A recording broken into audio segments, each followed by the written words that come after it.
Americans in my lifetime have faced many challenges. May it be COVID-19, where we're stuck in a global pandemic. May it be the incredible rates of inflation we've seen in our lifetime that have been matched by no other.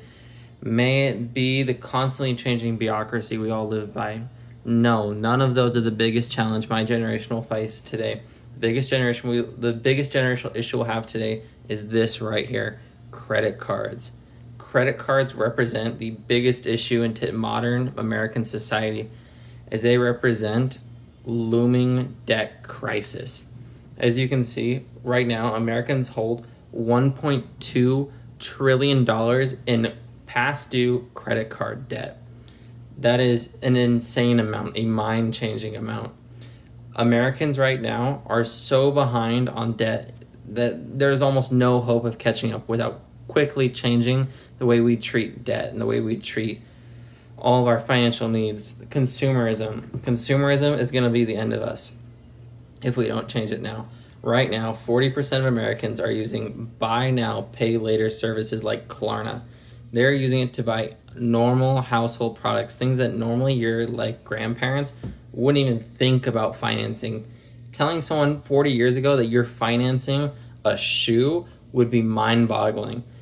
But today, it's not a question, it's just how much. The question is how much. It's not are you, it's how much are you. And that is the scariest figure we have today. I thought growing up inflation would be my biggest issue, but no. The biggest issue we're going to see is that Americans have poor financial habits, and that has led to over 5% of American homebuyers being over 1 month delinquent.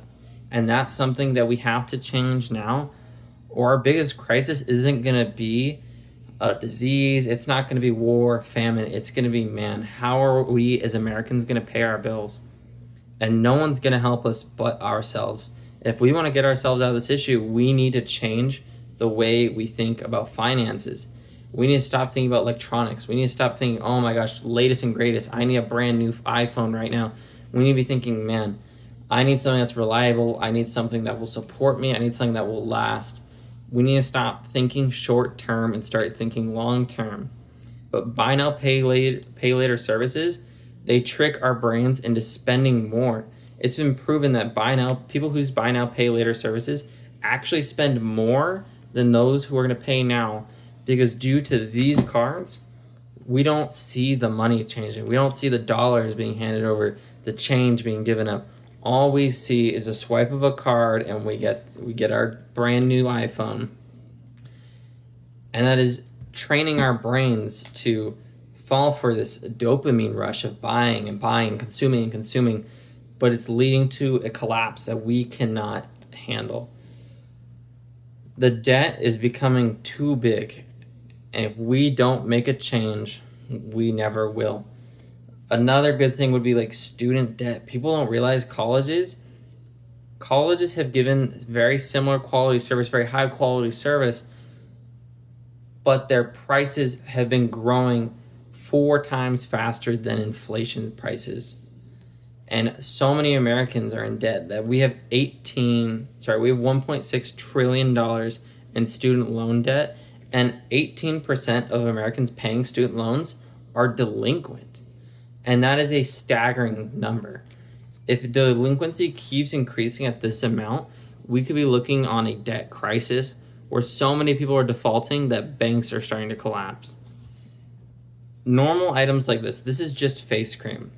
I did some math, I looked into the research, I saw that this cream used to sell for $20 over the over at the pharmacy.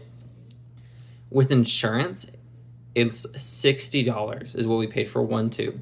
These tubes are good for 30 days. That is insane.